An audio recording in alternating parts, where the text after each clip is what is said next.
So, hello everyone, once again welcome to the class of digestion and absorption. कल की class में हमने basics जो थे फर्स्ट पैराग्राफ ऑफ एनसीईआरटी उसे कवर कर लिया था। डाइजेशन क्या होता है, फूड क्या होता है, और हमने ओरल कैविटी तक का पूरा कवर कर लिया था, जिसमें हमने टीथ कवर कर लिया था, हमारा टंग वाला पोर्शन रह गया था।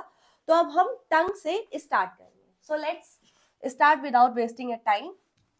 तो टंग टंग क्या है? टंग हमारा एक फ्रीली मूवेबल ऑर्गन है। ठीक है, क्या है? Freely movable.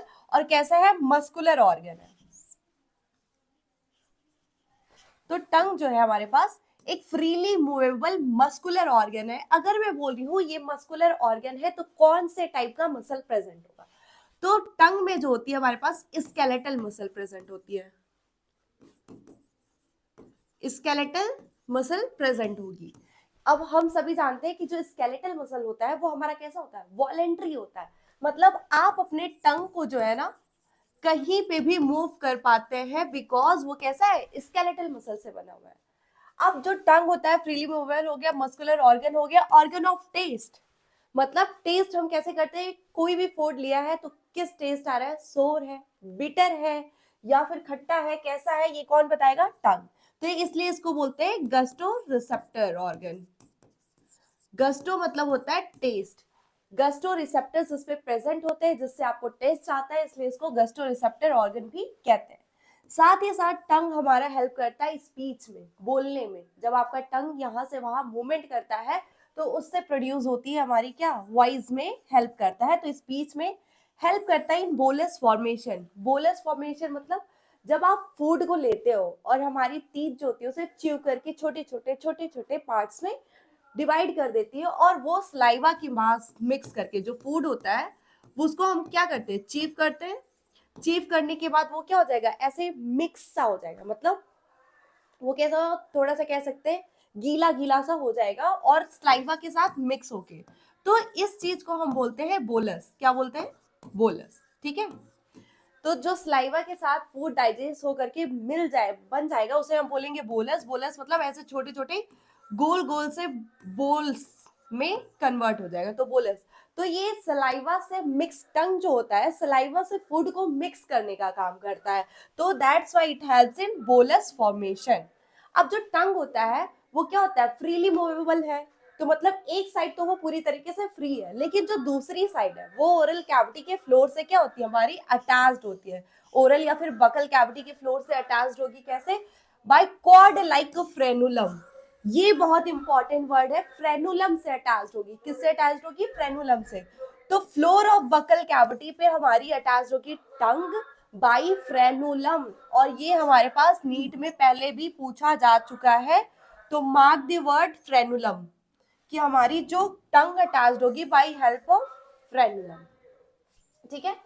अब आता है कि जो हमारा अपर सरफेस है, ठीक है, तो अपर सरफेस जो होता है हमारे टंग का, उस पर छोटे छोटे प्रोजेक्शंस होते हैं। आपने देखा होगा, देखा तो नहीं होगा, बट ऐसे कह सकते हैं कि ये हमारा टंग है। ठीक है। तो इसमें छोटे छोटे प्रोजेक्शंस, उभार, मतलब उभार होते हैं। तो उन प्रोजेक्शंस को हम बोलते हैं पैपिले। क्या बोलेंगे? पैपिले। तो it have some projections on upper surface.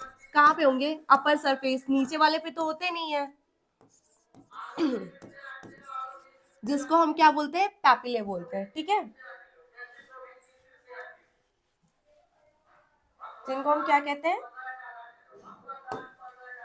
Papillae बोलेंगे। अब ये जो पैपिले होते हैं ये बियर करते हैं हमारे टेस्ट बर्ड्स को। किसको बियर करेंगे? हमारे पास टेस्ट बर्ड्स को। लेकिन क्या सारे पैपिले बियर करेंगे? नो। हमारी एनसीईआरटी कहती है कि some of which papillae bear taste bud. मतलब only some papillae will bear taste bud, not all the papillae. जो हमारे पैपिले जैसे हमने बना रखा था, let me draw once again. देखो,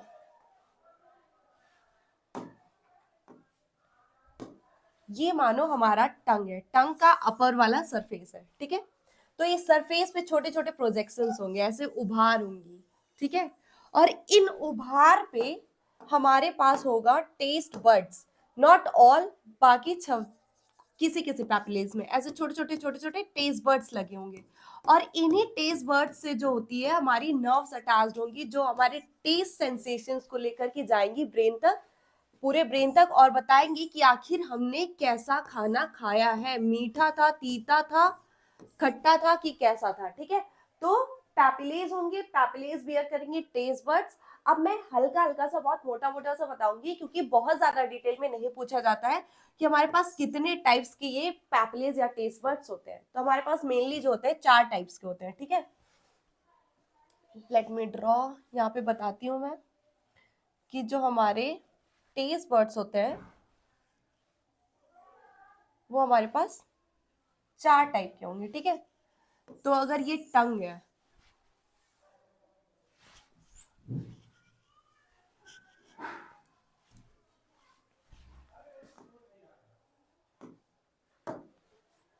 टंग को बताते हैं। ठीक है,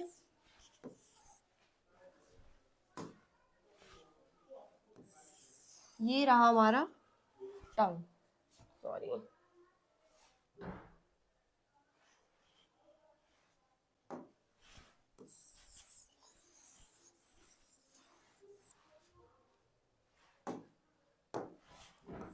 ये रहा हमारे पास टंग। तो इस टंग जो होता है अटैच होता है फ्रेनुलम से। ठीक है, और यहाँ पे होता है फोरम एंड सीकम, जो आपके काम का भी नहीं। तो इस पे जो होते हैं हमारे, जो सबसे लार्जेस्ट होते हैं, ठीक है, 4 से 8 होंगे, इनको हम बोलते हैं सरकम वैलिड पैपिले। क्या बोलते हैं? सरकम वैलिड पैपिले। अब इनकी खासियत क्या है कि सर्कम वैलिड पैपिलेज जो होते हैं वो हमारे लार्जेस्ट होते हैं। कैसे होंगे? लार्जेस्ट पैपिलेज जो होते हैं हमारे पास circumvallate, and that is the important point, okay, कि ये हमारे पास लार्जेस्ट होते हैं। एंड लार्जेस्ट होते हैं इसका डजंट मीन कि उनपे सबसे ज्यादा टेस्ट बर्ड्स होंगे। सर्कम वैलिड पैपिले होते तो लार्जेस्ट है, लेकिन इनके टेस्ट बर्ड्स बहुत कम होते हैं या ना के बराबर होते हैं। ठीक है, तो इनमें टेस्ट बर्ड्स कैसे होते हैं? बहुत कम होते हैं, लेस होते हैं। ठीक है, और ये कितने होंगे? लगभग 4 से 8 होते हैं नंबर में। That's all that you have to know. बहुत ज्यादा जानने की जरूरत नहीं है क्योंकि वो आता नहीं है। ठीक है, अब आते हैं हमारे दूसरे टाइप के पैपिलेज जो होते हैं फोलेट पैपिलेज होते हैं। वो टंग के दोनों कॉर्नर या फिर हम बोल सकते हैं मार्जिन ऑफ द टंग पे पाए जाते हैं। ठीक है, तो ये कौन से पैपिले हैं हमारे पास? फोलेट पैपिले हैं। थोड़े से नैरो होते हैं, फिंगर लाइक टाइप के प्रोजेक्शंस होंगे, इन्हें बोलते हैं फोलेट पैपिले। बहुत ज्यादा इंपॉर्टेंट कुछ भी नहीं है। फिर आते हैं जो हमारे पास 3, जो हमारे पास न्यूमरस होते हैं, ज्यादा होते हैं। ठीक है, और ये होते हैं फंगी फॉर्म पैपिले। कैसे होते हैं? फंगी फॉर्म पैपिले बोलते हैं इन्हें। फंगी फॉर्म पैपिले बोलते हैं। और ये जो फंगी फॉर्म पैपिले होते हैं, फंगी फॉर्म क्यों बोलते हैं? क्योंकि ये मशरूम शेप्ड होते हैं। ठीक है, कैसे होते हैं? हमारे पास मशरूम शेप्ड होते हैं, मशरूम शेप के होते हैं, शेप्ड होते हैं इस टाइप से कुछ। ठीक है, इसलिए। और जो सबसे ज्यादा होते हैं, और जो थोड़ा सा इंपॉर्टेंट पॉइंट है, वो है फिलीफॉर्म पैपिले का। इनका नाम क्या होता है? Filiform papillae. फिलीफॉर्म पैपिले जो होते हैं, फिलीफॉर्म पैपिले सबसे ज्यादा होते हैं, सबसे न्यूमरस में होंगे, न्यूमरस होंगे, सबसे ज्यादा क्वांटिटी में पाए जाने वाले जो पैपिले होते हैं वो फिलीफॉर्म पैपिले होते हैं। और सबसे टाइनी, बहुत छोटे छोटे छोटे छोटे व्हाइटिश अपीयरेंस के होते हैं। जो टंग आपकी व्हाइट व्हाइट ऊपर आपने देखा होगा ना, फर टाइप का जो दिखता है, फर नहीं कह सकते, बट ऐसे छोटे छोटे फाइबर, छोटे छोटे पतले पतले जो फाइबर होते हैं वो यही होते हैं, फिलीफॉर्म पैपिलेज होते हैं। ठीक है, तो ये क्या होते हैं? न्यूमरस होते हैं, सबसे ज्यादा होंगे, जिसकी वजह से आपका टंग जो होता है व्हाइटिश व्हाइटिश सा दिखता है, व्हाइट कलर के होते हैं, व्हाइटिश अपीयरेंस होता है। ठीक है, व्हाइटिश अपीयरेंस देता है ये। तो टोटल हमारे पास कितने टाइप के पैपिलेज हो गए? 4 टाइप के। सर्कमवैलेंट पैपिले हो गया, फोलेट पैपिले हो गया, फंगिफॉर्म एंड फिलीफॉर्म। हमें बस इतना ही टंग के बारे में जानना था कि टंग के क्या क्या फंक्शंस होते हैं, स्पीच में हेल्प करता है, बियर करता है, अपर सरफेस पे होंगे हमारे टेस्ट बस, लोअर सरफेस पे तो क्या है? कुछ भी नहीं है। ठीक है, फ्रेनुलम, बाकी फ्रेनुलम से अटैच्ड होगा हमारे बकल कैविटी से। वन साइड क्या होता है हमारा? फ्रीली फ्री होता है, और दूसरा साइड जो होता है बकल कैविटी से अटैच्ड होगा। कैसे? By the help of frenulum से। बाकी दैट्स ऑल अबाउट हमारा टंग के। ठीक है, अब हम टंग के बाद ओरल कैविटी हमारी यहाँ पे हो जाती है फिनिश। अब इसके बाद हम आएंगे बकल कैविटी पे।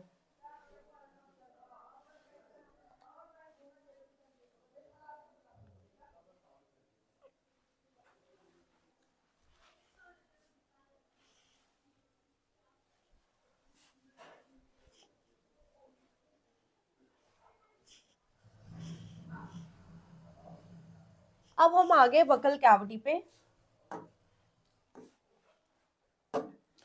तो अगर हम बोल रहे थे कि जो फूड है ये हमारा, जस्ट इमेजिन कि कोई पर्सन है, ठीक है, तो फूड जो हमारा माउथ से लिया, माउथ में हमने पूरा कवर कर चुके हैं, माउथ और बकल कैविटी से गया, अब ये एक कॉमन पार्ट में आता है जहां पे फूड और एयर दोनों एंटर करते हैं, इसको हम बोलेंगे क्या, फेरिंग्स। इसको हम क्या बोलेंगे, फेरिंग्स, ठीक है। तो food into the inter into the common passage of air and food, that is known as the pharynx. Common passage for food and air, okay. अब जो मतलब कि जो हमारा ईसोफेगस और ट्रैकिया दोनों की ओपनिंग जो की वो कॉमन होगी, दैट इज फेरिंग्स। अब फेरिंग्स के तीन पार्ट होते हैं, नेजोफेरिंग्स, ओरोफेरिंग्स एंड लैरिंगोफेरिंग्स, ठीक है।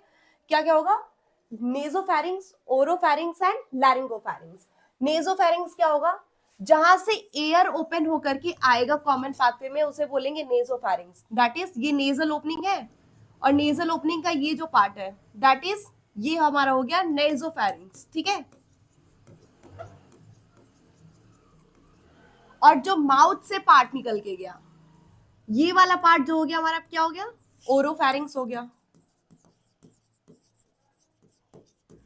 और इसके नीचे जहां पे हमारा लैरिंग्स होगा, ये हमारा ट्रैकिया है, ट्रैकिया के ऊपर होता है हमारे पास लैरिंग्स, तो इसके एडजेसेंट जो हमारा फेरिंग्स होगा इसको बोलेंगे हम लैरिंजोफेरिंग्स,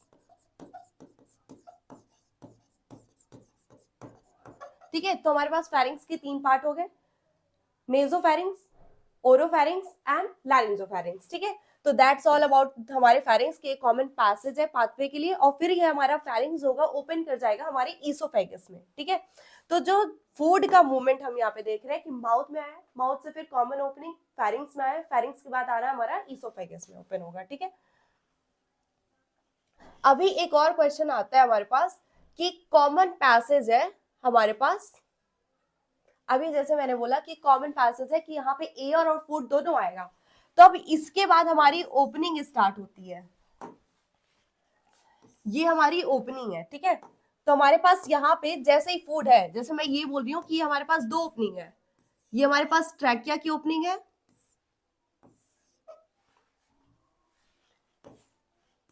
और ये हमारे पास ईसोफेगस की ओपनिंग है, और यहां से फूड आ रहा है, तो इसकी पॉसिबिलिटी है कि वो यहाँ पे भी आ सकता है और यहाँ पे भी जा सकता है।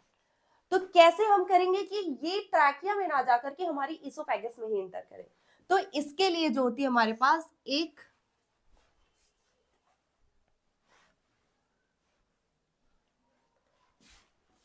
ट्रैकिया के ऊपर एक फ्लैप लाइक स्ट्रक्चर होता है जिसको हम बोलते हैं एपिग्लॉटिस। जो ट्रैकिया है उसकी ओपनिंग को बोलते हैं हम ग्लॉटिस, क्या बोलेंगे हम, ग्लॉटिस। और इसके ऊपर एक फ्लैप लाइक स्ट्रक्चर है जो प्रिवेंट करेगा कि ट्रैकिया में फूड ना जाए, इसको बोलेंगे हम क्या, एपिग्लॉटिस। तो व्हाट इज एपिग्लॉटिस, एपिग्लॉटिस से फ्लैप, क्या है ये, हमारे पास फ्लैप है, flap on glottis, that is opening of trachea, which prevent करेगा food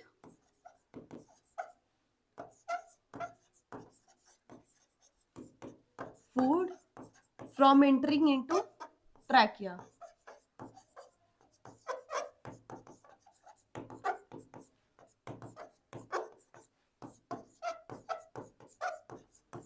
तो अब जो फूड है हमारे ट्रैकिया में ना जाए और हमारे ईसोफेगस में जाए, इसके लिए हमारे पास एक कवरिंग, एक फ्लैप है, दैट इज एपिग्लॉटिस, जो ट्रैकिया के ऊपर प्रेजेंट है। जैसे मैं ये बोल रही हूँ हमारे पास दो ओपनिंग है, ठीक है, एक ये है और एक ये है, और यहाँ से हमारा कॉमन फूड नीचे की तरफ आ रहा है, तो यहाँ पे एक फ्लैप है जो जैसे ही इसको फूड टच किया, जैसे मैं बोल रही हूँ ये है, यहाँ पे एक फ्लैप है, ये ऊपर से फूड आ रहा है, तो फूड इस पे जैसे टच किया ये ढक्कन बंद।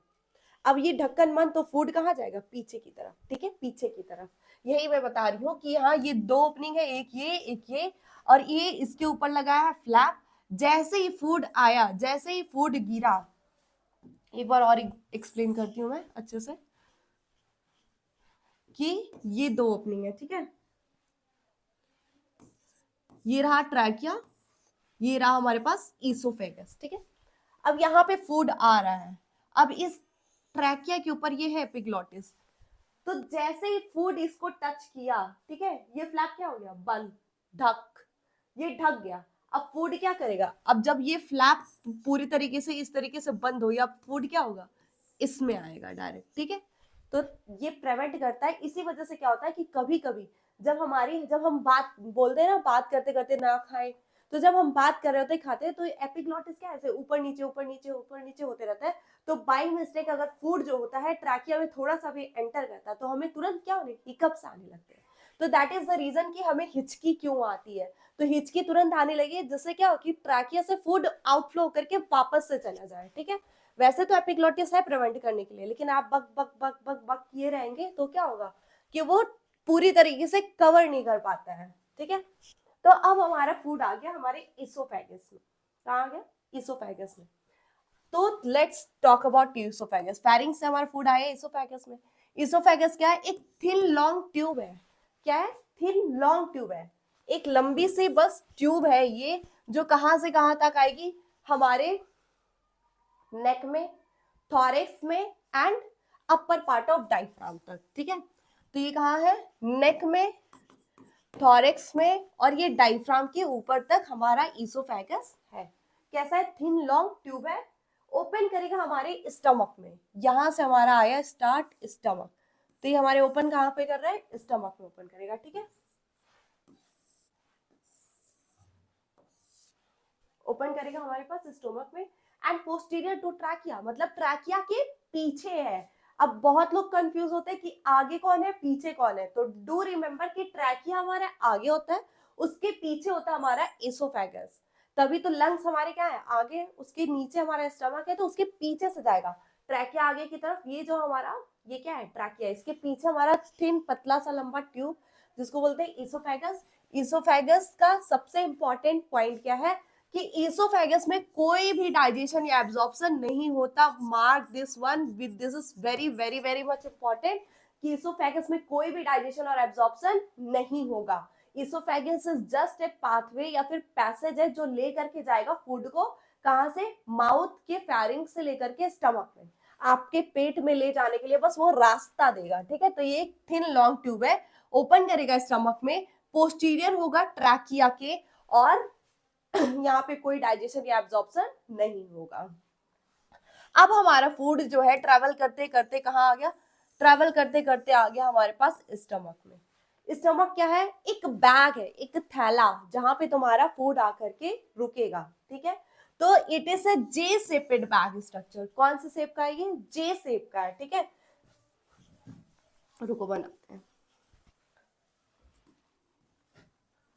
जो हमारा स्टमक है कुछ इस टाइप का होता है, ठीक है। तो अगर मैं एक लेटर ड्रॉ करूं, ये क्या बन रहा है, जे, ठीक है।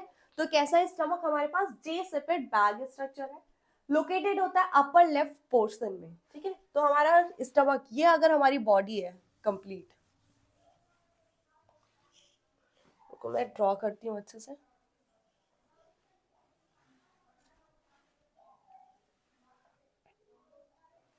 ये रहा हमारा स्टमक, ठीक है। तो अब हम आते हैं स्टमक के बारे में बात करते हैं। तो ये कैसा दिख रहा है, जे सेपेड दिख रहा है। कैसा है, जे सेपेड लाइक स्ट्रक्चर है हमारे पास, ठीक है। तो जो स्टमक होता है हमारे पास जे सेपेड हो गया पहली बात, ठीक है।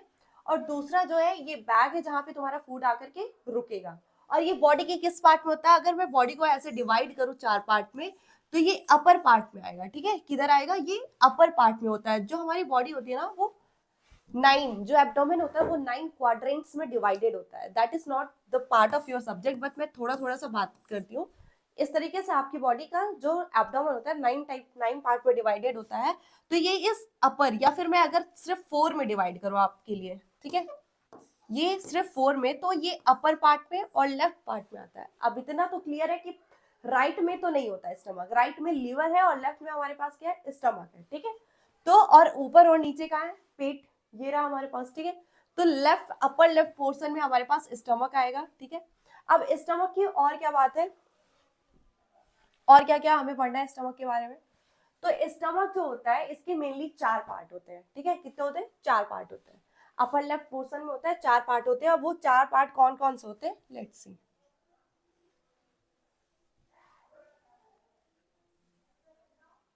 अब स्टार्टिंग से मैं बताती हूँ, ठीक है। तो व्हाट आर द 4 पार्ट्स होते हैं हमारे पास, फंडस, कार्डियक, बॉडी और पाइलोरस। तो जो ऊपर वाला पार्ट होता है ये हमारा क्या हो गया, फंडस रीजन है। फंडस रीजन में क्या होता है, यहाँ पे हमारी एयर जो होती है ना वो आकर के इकट्ठा हो जाती है। मतलब जब आपको गैस वैस बना रहा होता है ना, तो वो किस रीजन में होता है, फंडस रीजन में। जब फंडस रीजन में गैस अक्यूमुलेट हो जाता है, और वो गैस क्या होता है, आपको ध्यान देना है, ठीक है, पढ़ना। और जहां पे ईसोफेगस आकर के ओपन हो रहा है, मतलब ये वाला जो पार्ट है, ठीक है, ईसोफेगस जहां पे आकर के ओपन हो रहा है, ये फंडस रीजन हो गया। और ये जो पार्ट है जहां पे ईसोफेगस ओपन होता है, इसको हम बोलते हैं कार्डियक पार्ट। कौन सा है, कार्डियक रीजन है, ठीक है। और तीसरा जो बाकी बचा हुआ ये हमारा यहाँ तक बॉडी है, और नीचे पाइलोरस है जहां से हमारा स्मॉल इंटेस्टाइन स्टार्ट हो जाएगा, ड्यूडेनम वाला पार्ट। तो इसके 4 पार्ट कौन कौन से हो गए, fundus, cardiac, body and pylorus. Cardiac part कौन सा होगा, जहां पे ईसोफेगस एंटर करेगा, ईसोफेगस ओपन होगा। और जो हमारा पाइलोरस कौन सा पार्ट होगा, जहां से स्मॉल इंटेस्टाइन स्टार्ट हो जाएगी, या फिर जैसे first part of small intestine, duodenum जहां से स्टार्ट हो जाएगा, ये रहा ड्यूडेनम, ठीक है। ड्यूडेनम जहां से स्टार्ट हो जाएगा वो हमारा होगा पाइलोरस पार्ट। अब आते हैं हम, अच्छा फंक्शन क्या होता है स्टमक का।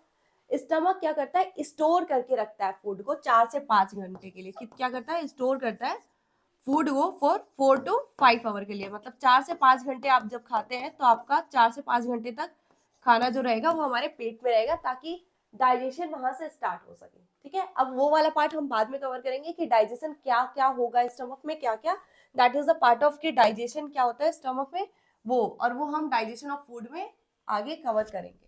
अब जो हमारा स्टमक आए, स्टमक से मैंने क्या बोला कि स्टमक जो होगा हमारे पास, वो उसका जो पाइलोरस पार्ट होगा वो ओपन कर जाएगा स्मॉल इंटेस्टाइन के फर्स्ट पार्ट में, जिसका नाम है ड्यूडेनम, ठीक है। तो अब आते हैं ड्यूडेनम। ड्यूडेनम जो होता है सी सेपेड होता है, कैसा होता है, सी सेपेड, ऐसे, ठीक है। ड्यूडेनम सी सेपेड का होता है, और ये 25 सेंटीमीटर होगा। अब जो मैक्सिमम एब्जॉर्प्शन, नहीं, मैक्सिमम डाइजेशन होती है वो कहाँ होती है, ड्यूडेनम में ही होती है। मैक्सिमम डाइजेशन होने का एक रीजन ये भी है कि जो फूड होता है, एसिडिक फूड यहाँ से आया, स्टमक में HCl होता है, हम सभी जानते हैं, ठीक है। अब वहां से एसिडिक फूड आया, और सी से पे ड्यूडेनम जो होता है ये इसी की कॉन्कैविटी में लाई करता है हमारा पेनक्रियाज। और पेनक्रियाज की जो ओपनिंग होती है वो यही होती है। मतलब जो बाइल जूस होगा सिक्रेट, वो कहाँ होगा, ड्यूडेनम वाले रीजन में होगा। तो इसलिए, और जो पेनक्रियाटिक एंजाइम है सारे के सारे ड्यूडेनम में आके ओपन होंगे। तो यहाँ पे इसलिए क्या होता है, मैक्सिमम डाइजेशन होता है। और ये बहुत इंपॉर्टेंट है, मैक्सिमम डाइजेशन का होगा हमारे पास, ड्यूडेनम में होगा। ड्यूडेनम क्या है, first part of small intestine. Small intestine की पूरी लेंथ कितनी होती है, 6 मीटर। अगर हम बात करें, अब हमारा टॉपिक कहाँ हो गया, फूड आ गया हमारी स्मॉल इंटेस्टाइन, ठीक है। कहाँ आ गया हमारा फूड, स्मॉल इंटेस्टाइन में। स्मॉल इंटेस्टाइन की लेंथ कितनी होती है, 6 मीटर होती है। अब 6 स्मॉल इंटेस्टाइन के कितने पार्ट होते हैं हमारे पास, टोटल 3, ड्यूडेनम, जेजुनम एंड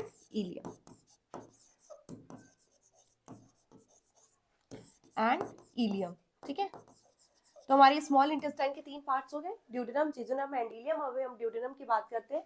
इसमें से भी सबसे लॉन्गेस्ट जो होता है इलियम होता है, जिसका लेंथ लगभग 3.5 मीटर होता है। और जो हमारे पास जेजुनम होता है वो लगभग 2.5 या समथिंग का होता है। और जो ये होता है सिर्फ 25 सेंटीमीटर का होता है। मतलब स्मॉलेस्ट जो होता है हमारे पास ड्यूडेनम होता है वो सिर्फ सी सेपेड कॉन्कैविटी है, ठीक है। अब यहाँ पे होता है हमारे पास मैक्सिमम डाइजेशन, बाइल डक्ट की ओपनिंग होती है जैसा कि मैंने बताया।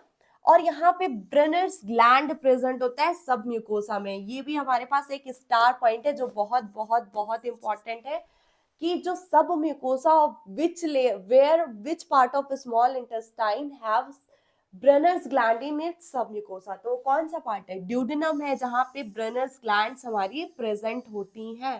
तुम्हें ये जानने की जरूरत नहीं है कि ब्रेनर्स ग्लैंड क्या होता है, हम बाद में बात करेंगे, बट ब्रेनर्स ग्लैंड प्रेजेंट क्या होता है बस यही पूछा जाएगा, और वो कहाँ होता है? ड्यूडेनम में होता है। और ड्यूडेनम में भी किस लेयर में? सबम्यूकोजल लेयर में होगा, ठीक है। तो ये हुआ ड्यूडेनम का पार्ट। अब स्मॉल इंटेस्टाइन की ड्यूडेनम कवर हो गया, अब ड्यूडेनम से फूड आएगा हमारे जेजुनम में, ठीक है। जेजुनम जो होता है middle part of small intestine है, और क्वाइल्ड पार्ट यहाँ पे ये कैसा था? सी सेपेट था, और जेजुनम क्या होगा? ऐसे बिल्कुल क्वाइल्ड सा, ये रहा जेजुनम, क्वाइल्ड सा स्ट्रक्चर, ठीक है। तो अब जेजुनम में क्या होगा? ये हमारे पास लॉन्ग क्वाइल्ड है middle portion of small intestine. कैसा है? लॉन्ग है, क्वाइल्ड है, हमारे पास कैसा है? लॉन्ग क्वाइल्ड है, ठीक है। लॉन्ग क्वाइल्ड है, मिडिल पोर्शन हमारे पास स्मॉल इंटेस्टाइन का 2.5 मीटर अप्रोक्सीमेटली लॉन्ग होता है, और मैक्सिमम एब्जॉर्प्शन यहाँ पे होता है। मैक्सिमम डाइजेशन होगा हमारे ड्यूडेनम में, और मैक्सिमम एब्जॉर्प्शन कहाँ पे होगा? जेजुनम में, ठीक है। तो ये याद रखना कि मैक्सिमम डाइजेशन होगा ड्यूडेनम में, और मैक्सिमम एब्जॉर्प्शन होगा हमारे पास कहाँ पे? जेजुनम वाले पार्ट में। बहुत सारे बच्चे जो होते हैं गलती कर देते हैं इलियम को सोच करके, क्योंकि इलियम में बहुत ज्यादा विलाई और ये भी पाए जाते हैं, लेकिन मैक्सिमम विलस भी जो होता है जेजुनम में होता है, इसलिए मैक्सिमम एब्जॉर्प्शन जो होगा हमारे पास क्या होगा? जेजुनम में होगा, ठीक है। अब आते हैं इलियम पे। इलियम जो होता है हाईली क्वाइल्ड होता है। अब ये पूछे जेजुनम और इलियम में से क्वाइलिंग किसकी ज्यादा होती है, तो इलियम की होती है। इलियम और भी ज्यादा क्वाइल्ड होता है, बहुत ज्यादा क्वाइल्ड होता है, ठीक है। इलियम ज्यादा क्वाइल्ड है, लेकिन वहां पे मैक्सिमम एब्जॉर्प्शन नहीं है, मैक्सिमम एब्जॉर्प्शन क्या है? जेजुनम में, ठीक है। और यहाँ पे प्रेजेंट होते हैं पेयर्स पैचेस, ये इंपॉर्टेंट है कि पेयर्स पैचेस आर प्रेजेंटिंग हमारे पास, तो इलियम में प्रेजेंट होते हैं। पेयर्स पैचेस क्या होते हैं? पेयर्स पैचेस जो होते हैं इनको बोलते हैं टॉन्सिल ऑफ स्मॉल इंटेस्टाइन। जैसे हमारे जो टंग होते हैं, या फिर हम बोले जो फैरिंग्स वाले रीजन होते हैं, वहां पे बहुत सारे टॉन्सिल्स प्रेजेंट होते हैं, ठीक है। कभी पढ़ा हो ये वॉल्डियर्स रिंग, जिसमें बहुत सारी लिंगुअल टॉन्सिल, पैलेटाइन टॉन्सिल, इस तरह से। और टॉन्सिल का क्या फंक्शन होता है कि वो हमारे माइक्रो ऑर्गेनिज्म जो आते हैं उनसे प्रिवेंट करता है कि कोई डिजीज कॉज ना करे, या फिर वो क्या करते हैं? प्रिवेंट करते हैं कि कोई माइक्रो ऑर्गेनिज्म ना आए, या फिर किसी तरीके भी डर्ट या फिर कुछ भी ना आए। तो इनको बोलते हैं पेयर पैचेस को टॉन्सिल ऑफ स्मॉल इंटेस्टाइन, क्योंकि ये भी प्रिवेंट करते हैं कि कोई भी माइक्रो ऑर्गेनिज्म वगैरह किल ना करे, ठीक है। अब ये क्या होता है कि इलियम के और क्या इंपॉर्टेंट पॉइंट्स है कि यहाँ पे एब्जॉर्प्शन ऑफ विटामिन B12 होता है। क्या होता है? एब्जॉर्प्शन ऑफ विटामिन B12 होता है। अब ये इलियम वाला पार्ट ओपन हो जाएगा हमारे लार्ज इंटेस्टाइन में थ्रू इलियोसिकल वॉल। अब लार्ज इंटेस्टाइन की आप बात करते हैं, ठीक है। तो इलियम से हमारा पार्ट कहाँ स्टार्ट हो गया? इलियम जो होगा हमारा ओपन कर जाएगा लार्ज इंटेस्टाइन में। अब जो लार्ज इंटेस्टाइन है, अच्छा लार्ज और स्मॉल किसके बेसिस पे करते हैं? क्या स्मॉल इंटेस्टाइन का लेंथ तो हमारे पास क्या है? 6 मीटर है, और लार्ज इंटेस्टाइन का लगभग 1.5 मीटर होता है। तो ये लार्ज कैसे हुआ, स्मॉल कैसे हुआ? यहाँ पे लेंथ के बेसिस पे हमारा स्मॉल और लार्ज इंटेस्टाइन नहीं होता, हमारे विड्थ के बेसिस पे होता है, ठीक है। कि जो हमारा स्मॉल इंटेस्टाइन है उसका विड्थ जो होता है वो कम होता है, और जो लार्ज इंटेस्टाइन है उसका विड्थ ज्यादा होता है, वो वाइडर होता है, इसलिए लार्ज इंटेस्टाइन बोलते हैं, ना कि लेंथ की वजह से, ठीक है। तो डू रिमेंबर कि स्मॉल इंटेस्टाइन बहुत लंबा है इवन दो वो स्मॉल है, ठीक है, क्योंकि उसका ल्यूमेन कम है, ल्यूमेन जहां से फूड एंटर कर रहा है वो कम है, ठीक है। तो ये क्या होता है? वाइडर दैन स्मॉल इंटेस्टाइन होता है लार्ज इंटेस्टाइन, ठीक है। फिर इसके भी कौन से पार्ट होते हैं? 3 part, caecum, colon and rectum. Caecum वो पार्ट होगा जहां पे इलियम आकर के ओपनिंग कर रही होगी अपनी, ठीक है। दिखाती हूँ, ये हमारी इलियम है मान लो, हाईली क्वाइल्ड, ठीक है। ये ओपन करेगी हमारी एक ब्लाइंड सैक में। अब ब्लाइंड सैक क्या होता है अभी मैं बताती हूँ। और यहाँ पे एक वॉल प्रेजेंट होगा जो रेगुलेट करेगा कि कब फूड को स्मॉल इंटेस्टाइन से लार्ज इंटेस्टाइन में एंटर करना है। तो ये वॉल का नाम क्या है? Ileocaecal wall. अब वॉल से मुझे ये याद आया कि 2 वॉल जो होते हैं हमारे स्टमक में भी आते हैं, तो लेट्स उसको भी एक बार कवर कर लेते हैं। हमारा छूट सा गया था, तो हम कवर कर लेते हैं उसको भी।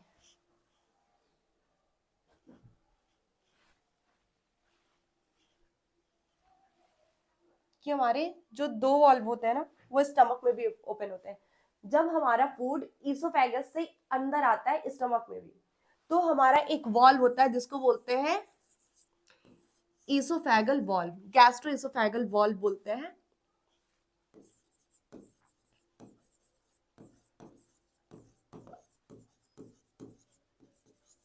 वाल्व या फिर सिंपली तुम ईसोफेगल वाल्व भी बोल सकते हो। ये स्फिंक्टर्स प्रेजेंट होते हैं। स्फिंक्टर बोलो, बेटर कॉल्ड स्फिंक्टर, क्योंकि अभी बताती हूँ। यहाँ पे एक स्फिंक्टर प्रेजेंट होता है जो रेगुलेट करता है कि फूड कब ओपनिंग होगी और कब वो इंटर करेगा स्टमक में। ठीक है, ऐसा नहीं कि आप तुरंत खाए इसोफेगस से डायरेक्टली जाकर के स्टमक में। यहाँ पे एक वॉल प्रेजेंट होगी जिसको स्फिंक्टर बोलते हैं, गैस्ट्रोएसोफेगल स्फिंक्टर, जो डिसाइड करेगा कि कब जो है फूड ऊपर से आकर के नीचे स्टमक में एंटर करेगा। और सेम होता है नीचे की स्टमक से ड्यूडेनम में कब फूड जाएगा, और यहाँ पे होता है पाइलोरिक स्फिंक्टर। क्या होगा? पाइलोरिक स्फिंक्टर होगा। ठीक है, तो 2 स्फिंक्टर्स स्टमक पे प्रेजेंट होते हैं, कौन कौन से? एक इसोफेगल स्फिंक्टर होगा और दूसरा पाइलोरिक स्फिंक्टर होगा। इसोफेगल स्फिंक्टर क्या करेगा? एज द नेम सजेस्ट कि इसोफेगस से फूड स्टमक में ओपनिंग को रेगुलेट करेगा, और जो पाइलोरिक स्फिंक्टर है वो स्टमक से ड्यूडेनम में फूड की एंटरिंग को रेगुलेट करेगा। ठीक है, तो जब ये स्फिंक्टर जो होता है ना सही से काम नहीं करता है, या फिर जब आपका एसिडिक इन्वायरमेंट बहुत बढ़ जाता है, वो तो हालांकि बात की बात है कि कब कैसा होता है, बट यही अगर गैस्ट्रोएसोफेगल स्फिंक्टर जो वर्क ना करे तो हमारी वर्क ना करे, मतलब कुछ केसेस में होता है जब हमें बैकफ्लो ऑफ द फूड होता है, जिसको हम क्या बोलते हैं? वॉमिटिंग या फिर उल्टी आना। मतलब ये क्या हो गया? ये स्फिंक्टर खुल गया है, ये प्रिवेंट करता है कि स्टमक से फूड क्या हो जाए? रीगर्जिकेट करके वापस इसोफेगस में ना जाए। जैसे स्टमक में क्या है, बहुत सारी 4-5 घंटे के लिए फूड रुक रहा है, तो किस लिए रुक रहा है? वहां पे बहुत सारी चर्निंग मूवमेंट होगी, रीगर्जिटेशन होगा, बार बार chewing, relaxation contraction, relaxation contraction, और ऐसे में क्या हो सकता है कि फूड जो है वापस इसोफेगस में चले जाए। तो इसको प्रिवेंट करने के लिए क्या होता है हमारे पास? Gastro oesophageal sphincter. ठीक है, और जब यही वर्क नहीं करता है तो क्या हो जाएगा? वॉमिट आ जाता है, हमारा फूड जो होता है स्टमक से डायरेक्ट मुंह से बाहर। तो इसको प्रिवेंट करने के लिए कौन सा होता है? गैस्ट्रोएसोफेगल स्फिंक्टर होता है। ठीक है, और सेम होता है पाइलोरस का। पाइलोरस क्या करेगा? प्रिवेंट करेगा फूड डायरेक्ट ड्यूडेनम में ना चला जाए। ठीक है, तो ये हमारा पार्ट छूट गया था थोड़ा सा, जिसको हम अभी कवर कर रहे हैं। ठीक है, अब हम बात कर रहे थे कि लार्ज इंटेस्टाइन में भी हम क्या बात कर रहे थे कि सीकम में। ठीक है, कि अब हमारा जो फूड है वो कहाँ पहुंच चुका है? हमारे पास सीकम में पहुंच चुका है। मतलब इलियोसिकल वॉल से थ्रू इलियम से आएगा हमारे पास लार्ज इंटेस्टाइन के सीकम वाले पार्ट में, थ्रू किससे? इलियोसिकल वॉल से। यहाँ पे कौन रेगुलेट कर रहा है? इलियोसिकल वॉल्व रेगुलेट कर रहा है कि फूड कब लार्ज स्मॉल से लार्ज इंटेस्टाइन में एंटर करेगा। ठीक है, अब हमारे आ गया सीकम में। तो सीकम क्या है? सीकम एक हमारा ब्लाइंड सैक है, एक छोटा सा पाउच है, small pouch, blind sac. What do you mean by blind sac? Blind, अंधा। मतलब ब्लाइंड सैक उसको बोलते हैं कि जब एक पार्ट जो है हमारा कवर्ड और दूसरा ओपन हो, एक एंड जो होता है पूरा ब्लाइंड सैक, मतलब ऐसे स्फेरिकल सा पूरी तरीके से कवर्ड, और दूसरे पार्ट क्या होता है? ओपन होता है, उसको बोलते हैं हम ब्लाइंड सैक। तो सीकम क्या हमारे पास? एक ब्लाइंड सैक स्मॉल छोटा सा पाउच है। ठीक है, होस्ट करता है सम सिम्बायोटिक माइक्रो ऑर्गेनिज्म। सीकम ही वो रीजन है जहाँ पे कुछ सिम्बायोटिक माइक्रो ऑर्गेनिजम्स होते हैं। कैसे होते हैं ये याद रखना, ये वर्ड सिम्बायोटिक होते हैं। और ये माइक्रो ऑर्गेनिजम्स कौन से होते हैं? बेसिकली हमें थोड़ा बहुत बताऊं तो यही माइक्रो ऑर्गेनिजम्स होते हैं विटामिन के का फॉर्मेशन करवाते हैं, और साथ ही साथ विटामिन बी का भी। ठीक है, बी कॉम्प्लेक्स के भी, विटामिन B12 का थोड़ा सा अमाउंट, मेनली का होता है विटामिन B12 का सिक्रेशन स्टमक में होता है। ठीक है, और विटामिन के का जो होता है हमारे पास सीकम में होता है। तो वो कौन करवाता है? कुछ सिम्बायोटिक माइक्रो ऑर्गेनिजम्स। ठीक है, अब आते हैं सीकम से, अब आए हमारे पास फूड कोलॉन में। कोलॉन क्या है? वो भी एक लार्ज इंटेस्टाइन का पार्ट है। इसके 4 पार्ट्स होते हैं, ascending, transverse, descending and sigmoid. ये हमारा जो ऊपर की तरफ जा रहा है असेंडिंग, जो हॉरिजेंटल है ट्रांसवर्स, जो नीचे की तरफ आ रहा है डिसेंडिंग, एंड सिग्मोइड, एसेफेट सिग्मोइड। ठीक है, इस तरीके से जो टर्न ले रहा है ये हमारा क्या है? सिग्मोइड कोलॉन है। तो हमारे कोलॉन के 4 पार्ट्स हो जाते हैं, ascending, transverse, descending and sigmoid. और सिग्मोइड कोलॉन आकर के ओपन कर जाएगा किस पार्ट में? रेक्टम में। ठीक है, कहाँ हो जाएगा ओपन? रेक्टम में। रेक्टम क्या है? जहां पे टेम्पररी स्टोरेज ऑफ फूड अकर होगा। ठीक है, तो अब आते हैं रेक्टम में। रेक्टम में क्या है? टेम्पररी स्टोरेज ऑफ फीकस होगा। फीकस जो हमारा फूड डाइजेशन होने के बाद जो हमारा रेमिनेंट बचता है उसको हम बोलेंगे क्या? फीकस। और यहाँ पे रेक्टम का क्या होगा? टेम्परेरी स्टोरेज होगा। फिर descending part of colon open करेगा रेक्टम में।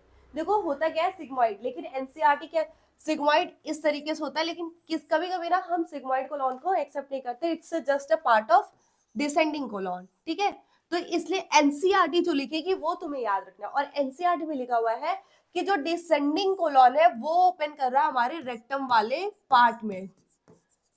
तो कंफ्यूज मत होना, पार्ट्स में उन्होंने बताया है कि असेंडिंग, ट्रांसवर्स, डिसेंडिंग और सिग्मोइड है, बट वो कह रहे हैं कि डिसेंडिंग कोलन ओपन हो रहा है रेक्टम में। तो तुम्हें यही करना है सिग्मोइड को, क्योंकि वो इसमें इंक्लूड करके चल रहे हैं कि जो डिसेंडिंग है वही ओपन होगा सिग्मोइड में और सिग्मोइड से होते हुए रेक्टम में होगा। तो उन्होंने डायरेक्ट लिखा है कि descending colon will open into rectum, और तुम्हें ये याद रखना है। ठीक है, और ओपन करेगा फिर एनएस में। अब यही जो रेक्टम है वो हमारा कैसा हो जाएगा? ये रहा हमारा डिसेंडिंग कोलन, ये रहा हमारा सिग्मोइड थोड़ा सा पार्ट, और फिर ये रेक्टम, और रेक्टम ओपन हो गया एनएस में जहां से हमारा डेफिकेशन हो जाएगा। ठीक है, अब हमारा फूड का पैसेज का पाथवे तो आपका क्लियर हो गया। सबसे पहले फूड आया ओरल कैविटी में, बक्कल कैविटी में, बक्कल कैविटी से फेरिंग्स, फेरिंग्स से आया इसोफेगस में, इसोफेगस से स्टमक, स्टमक से स्मॉल इंटेस्टाइन की 3 पार्ट्स, ड्यूडेनम, जेजुनम, इलियम से, इलियम से फिर इलियोसिकल वॉल से होते हुए आएगा, इंटर करेगा सिकम में। सिकम क्या एक ब्लाइंड स्मॉल सैक है। फिर उसके बाद कोलॉन, लार्ज इंटेस्टाइन का पार्ट जिसके 3 पार्ट्स है, ascending, transverse and descending, sigmoid भी है, नहीं ले रहे हैं। फिर डिसेंडिंग कोलन ऊपर कर जाएगा रेक्टम में, रेक्टम के थ्रू एनएस के बाद डेफिकेशन हो गया। ठीक है, तो ये हमारा पूरा था एलिमेंट्री कैनाल के बारे में। ठीक है, अब जो ये एलिमेंट्री कैनाल है इनमें कितनी लेयर्स होती है, लेयर्स ऑफ एलिमेंट्री या फिर वॉल जो होती है एलिमेंट्री कैनाल की, वो अब हम पढ़ेंगे। जैसे आपका दीवार है तो वो क्या क्या है, उसमें ईंटें लगे हैं, फिर सीमेंट लगा है, फिर पुट्टी लगा है, फिर हमारे पास पेंटिंग्स लगे हैं। तो ये पूरा एक दीवार बनाने में क्या क्या लगा है? ईटा, सीमेंट, फिर पुट्टी, फिर उसके बाद वॉल। तो उसका अब हम वॉल ऑफ एलिमेंट्री कैनाल पढ़ेंगे कि कितनी लेयर से मिलकर के बना हुआ। तो बेसिकली जो वॉल होता है एलिमेंट्री कैनाल का वो हमारे 4 लेयर होता है। कितना होता है? 4 लेयर से बना होता है। ठीक है, कौन कौन से लेयर होते हैं हमारे पास? तो ईसोफेगस से लेकर के रेक्टम तक कंप्लीटली जो एलिमेंट्री कैनाल होते हैं उसमें 4 लेयर्स होते हैं। कितने लेयर्स होते हैं? 4 लेयर्स होते हैं। ठीक है, कौन कौन से? सिरोसा, मस्कुलरिस, सब म्यूकोसा एंड म्यूकोसा। तो हमारे पास 4 कौन कौन से लेयर है? सिरोसा, मस्कुलरिस, सब म्यूकोसा एंड म्यूकोसा। ठीक है, तो जो सिरोसा होती है वो हमारी आउटर मोस्ट लेयर है। कैसी है? सबसे बाहर की तरफ है। ये रही हमारी सिरोसा, जो ये बाहर की तरफ लाइन है। रुको मैं दिखाती हूँ दूसरे कलर से बना करके। तो ये हमारी सिरोसा, ये जो बाहर की तरफ एक लाइन दिख रही है ना, ये सिरोसा है। ठीक है, सबसे आउटर मोस्ट लाइनिंग जो होती है हमारे पास सिरोसा की होती है। अब ये सिरोसा किससे मिलकर के बनी होती है? Made up of thin mesothelium, that is epithelium of visceral organ. और ये नीट का one of the favourite question है, 3 से 4 बार आ चुका है नीट में कि what is mesothelium? Mesothelium is epithelium of visceral organs. और ये मेसोथीलियम कहाँ है? कौन बना रहा है? सिरोसा जो लेयर है वो बनी होती है thin epithelium of visceral organ, that is known as mesothelium. 3 बार एनसीईआरटी में ये 3 बार क्वेश्चन पूछा जा चुका है कि व्हाट इज विसरल ऑर्गन्स का एपिथेलियम, तो दैट इज मेसोथीलियम। ठीक है, तो हमेशा याद रखना कि जो हमारे सिरोसा जो लेयर होती है वो बनी होती है हमारे पास किससे? Epithelium of visceral organ, that is mesothelium. और साथ ही साथ सम कनेक्टिव टिश्यू भी प्रेजेंट होता है, कुछ अमाउंट में कनेक्टिव टिश्यू भी प्रेजेंट है। तो serosa is made up of mesothelium plus some connective tissue. ठीक है, अब जो आते हैं मस्कुलरिस लेयर, जो मस्कुलरिस लेयर है वो किसे, as the name suggest, muscle से बनी है। बट कौन सा मसल्स? तो ये है स्मूथ मसल लेयर। ठीक है, तो मस्कुलरिस होती है स्मूथ मसल लेयर। अब जो ये स्मूथ मसल की लेयर है ना, वो 2 लेयर्स में होती है। एक होता है आउटर की तरफ लॉन्गिट्यूडनल, इनर सर्कुलर। ये भी एक फेवरेट क्वेश्चन है कि कौन सा सर्कुलर कौन सा लॉन्गिट्यूडनल। तो आउटर जो बाहर की तरफ होगी वो लॉन्गिट्यूडनल है, और इनर की तरफ जो है वो हमारा सर्कुलर। अब इसको तुम अपने माइंड में कैसे याद रख सकते हो ना, कि बाहर एक डब्बा बना लो जो लॉन्गिट्यूडनल बनाएगा, और अंदर की तरफ एक सर्कल जो बताएगा कि अंदर वाली सर्कुलर है। अगर मैं इस एनसीईआरटी के डायग्राम में देखूं,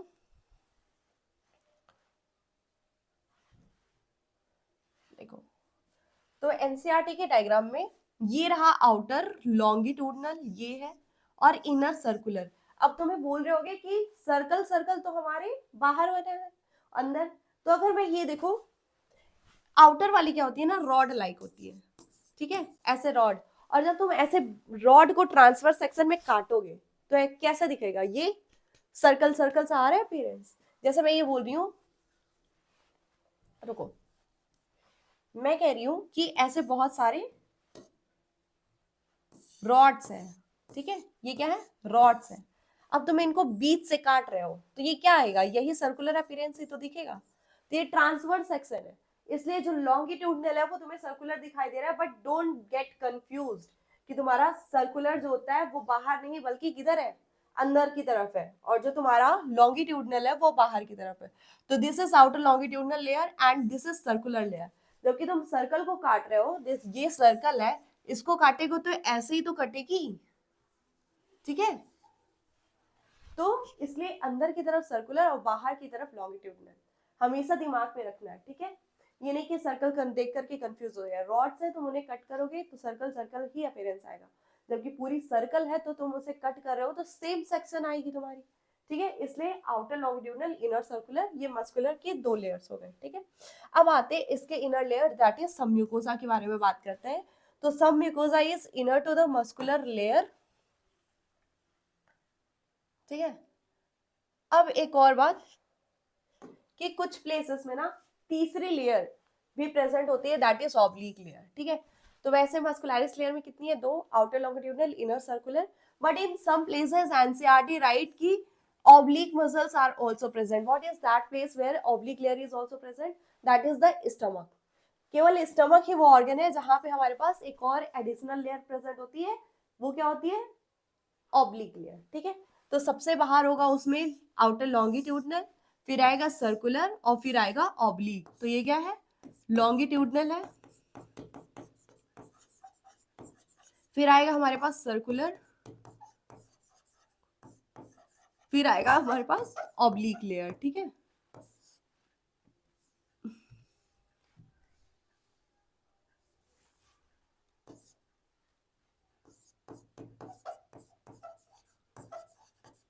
फिर नीचे की तरफ ऑब्लिक लेयर।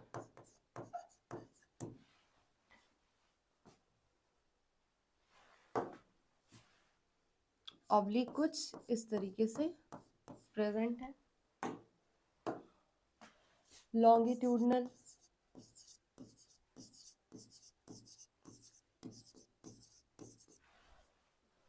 और सर्कुलर। अब याद रहेगा, सबसे बाहर की तरफ लॉन्गिट्यूडनल, फिर सर्कुलर, फिर ऑब्लिक। किसमें, हर जगह नहीं, सिर्फ स्टमक के केस में, ठीक है। फिर आते हैं सबम्यूकोसा में। सबम्यूकोसा क्या है, एक लूज कनेक्टिव टिश्यू है। कैसी कनेक्टिव टिश्यू है, लूज कनेक्टिव टिश्यू है, ठीक है। तो सबम्यूकोसा एक लूज कनेक्टिव टिश्यू है, और इसमें contain nerves, blood vessels and lymph vessels. तो which layer of alimentary canal consists of nerves, blood vessels and lymph vessels? That is submucosa. Very very very much important कि किस layer में हमारे nerves, blood vessels, lymph vessels present होती हैं, submucosal layer में present होंगी, ठीक है।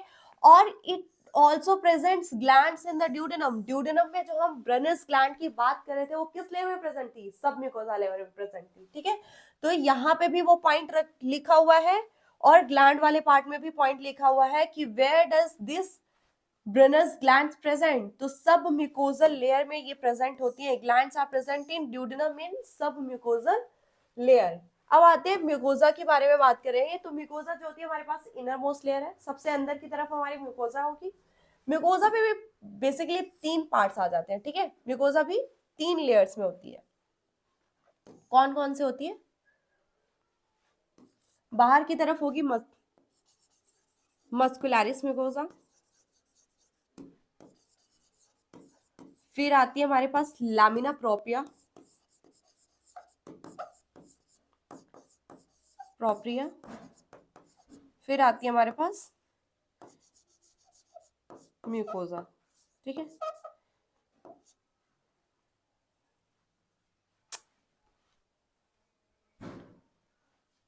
Mucosal mucosa.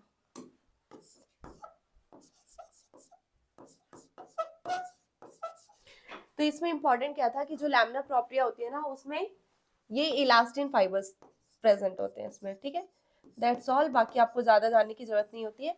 तो म्यूकोसा हमारे पास इनर मोस्ट लेयर है, हमारे पास इरेगुलर फोल्ड्स प्रेजेंट करती है जिसको रिगर बोलते हैं स्टमक में। तो जो हमारे स्टमक होता है ना, अगर ये बोलिए मैं स्टमक है, ठीक है, तो इसमें बहुत सारे ऐसे छोटे छोटे से लंबे लंबे लंबे लंबे फोल्ड्स होते हैं, इनको हम बोलते हैं रेगे। यही क्या करते हैं, चर्निंग मोमेंट्स ऑफ स्टमक के लिए रिस्पॉन्सिबल होता है। ये रेगे क्या होता है, ऐसे फोल्ड्स होते हैं जो फूड इनके बीच में आता है और ये कॉन्ट्रैक्ट रिलैक्स करेंगे तो क्या होता है, चर्निंग मूवमेंट होगी, या फिर जो फूड को छोटे छोटे पार्ट्स में ब्रेक डाउन कर देता है। ठीक है, तो ये रेगुलर फोल्ड्स को हम रोगे बोलते हैं in stomach. And small finger like projections are present, that is called villi in small intestine. तो कौन सा लेयर बना रहा है कि म्यूकोजा का जो लेयर है वो दो जगह हमारे मॉडिफिकेशंस दिखाएगा। एक होगा स्टमक जहां पे ये बना रहा है रुगे, एंड दूसरा होगा स्मॉल इंटेस्टाइन जहां पे ये बना रहा है क्या, विलाई। विलाई कैसे प्रोजेक्शंस है, स्मॉल फिंगर लाइक प्रोजेक्शंस है, ऐसे छोटे छोटे स्मॉल फिंगर लाइक प्रोजेक्शंस है, दीज आर विलाई है। ठीक है, अब बात कर ही लेते हैं विलाई का क्योंकि विलाई इज इंपॉर्टेंट। ठीक है, तो अब बात करें विलाई का, तो villi are finger like projections. कैसे, छोटे छोटे finger like, these are finger like projections. अब ये विलाई जो होते हैं वो फिर से प्रोड्यूस करता है न्यूमरस माइक्रो प्रोजेक्शंस। अब इन विलाई के भी ऊपर जो होता है माइक्रो प्रोजेक्शंस प्रेजेंट है, जिनको हम बोलेंगे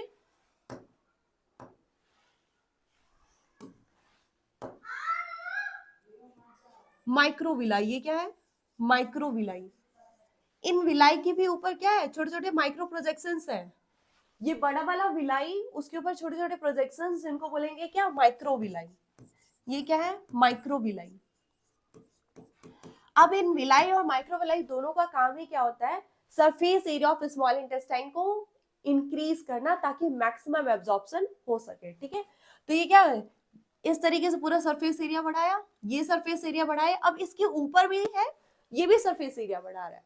तो अब क्या होगा, ज्यादा से ज्यादा फूड सरफेस एरिया होगा, ज्यादा से ज्यादा ब्लड में हमारा एब्जॉर्प्शन पॉसिबल होगा। ठीक है, तो ये क्या होता है, micro projection, that is called microvilli. और माइक्रोविलाई कैसे प्रोजेक्शंस देते हैं, ब्रश बॉर्डर अपीयरेंस देते हैं। ऐसा लग रहा है ये बॉर्डर है और इस बॉर्डर में बहुत सारे ब्रशेस लगे, तो कैसा देगा, ब्रश बॉर्डर अपीयरेंस देगा स्मॉल इंटेस्टाइन को। और कौन से ब्रश बॉर्डर्स होते हैं, कॉलमिनार सेल्स प्रेजेंट होंगे। कौन से होंगे, कॉलमिनार। तो it gives columnar brush border appearance to small intestine, increase करेगा सरफेस एरिया इनॉर्मसली, बहुत ज्यादा कर देगा। ठीक है, अगर मैं डाटा का बात करूं तो लगभग 600 गुना बढ़ा देता है स्मॉल इंटेस्टाइन का। अब यहाँ पे हमारा वॉल्स ऑफ एलिमेंट्री कैनाल पूरा खत्म हो जाता है, बट कुछ इंपॉर्टेंट पॉइंट्स है जो यू मस्ट नो, एनसीईआरटी में तो नहीं दिया है बट नीट के पॉइंट ऑफ व्यू से इंपॉर्टेंट है। तो लेट्स सी कि वो इंपॉर्टेंट पॉइंट्स क्या है।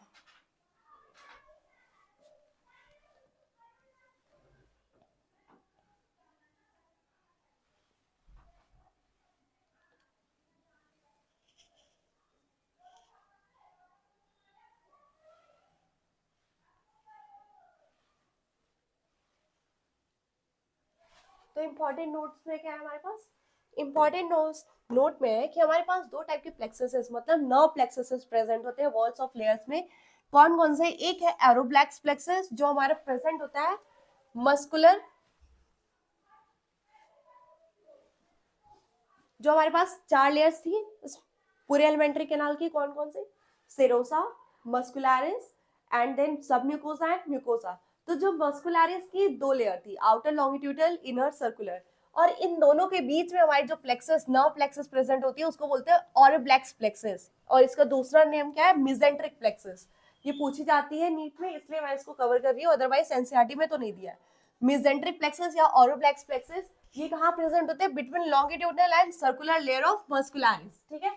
और ये इनका काम क्या है? ये पैरासिम्पैथेटिक सप्लाई करते हैं। पैरासिम्पैथेटिक सप्लाई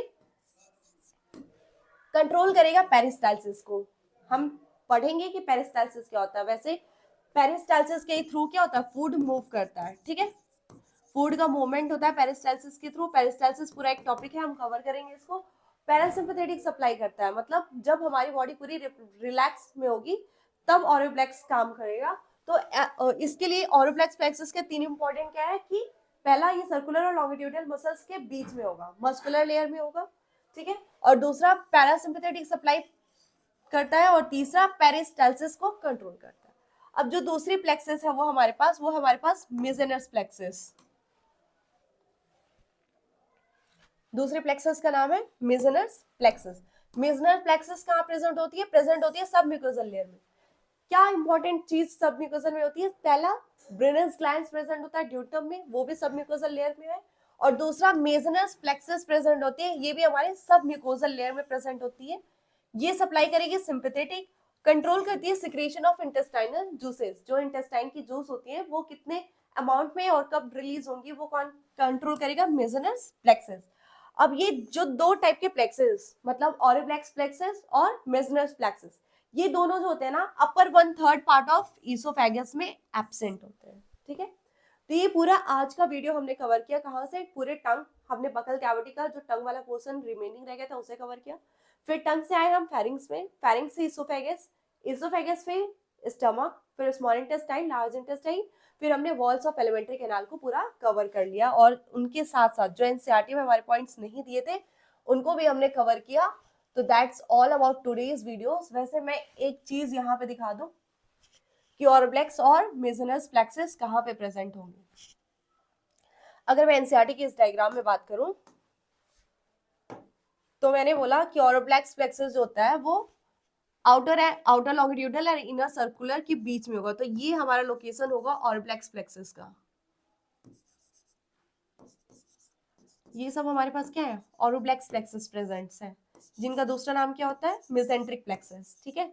और जो सब म्यूकोजल लेयर होता है वहां पे हमारे प्रेजेंट होती है कौन सी लेयर? वहां पे प्रेजेंट होती है हमारे पास मेसेंट्रिक प्लेक्सस, ठीक है। तो ये हमारा सब म्यूकोजा, यहाँ पे हमारी होगी मेसेनस प्लेक्सस। तो एनसीईआरटी के आप अपने डायग्राम में मॉडिफाई कर सकते हैं। ये होगी हमारे पास मेसेनस प्लेक्सस। मेसेनस प्लेक्सस कैसे सप्लाई करती है? Sympathetic supply. और जो आउटर और लॉन्गिट्यूडनल के बीच में होगी उसका नाम है ऑरोफ्लेक्स प्लेक्सस। ऑरोफ्लेक्स प्लेक्सस कैसे सप्लाई करेगी? पैरासिम्पैथेटिक, ठीक है।